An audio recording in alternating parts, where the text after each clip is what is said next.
Cette semaine, les cours du cuivre sur le marché des métaux de Londres ont atteint un point culminant comme jamais en 3 ans, en faisant un bond de près de 61% par rapport à la même période en 2016. À Londres, les prix de l'aluminium ont progressé de 17% depuis juin. La hausse des cours mondiaux des matières premières est due à la forte demande émanant de Chine.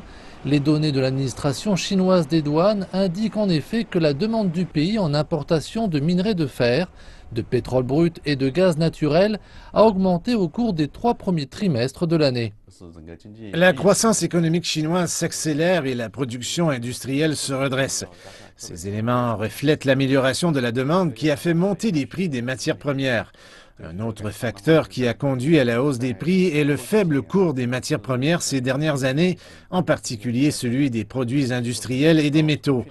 Le cours de ces matières premières a commencé à se rétablir lors de la seconde moitié de l'année dernière. Il semble cependant que l'optimisme ne soit pas partagé par tous quant à la performance future des prix des matières premières.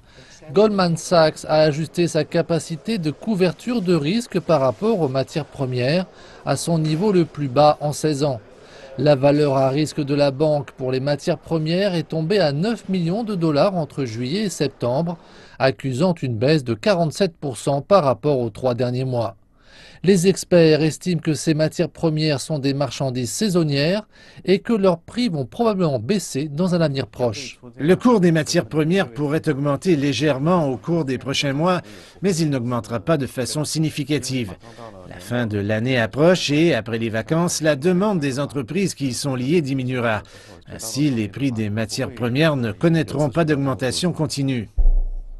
En Chine, les différents cours des matières premières suivent des tendances différentes.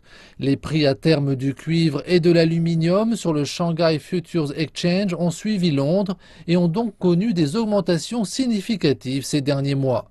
Les cours d'autres matières premières comme le caoutchouc à Shanghai et le sucre raffiné à Zhengzhou ont baissé en raison de la faiblesse de la demande dans ces secteurs.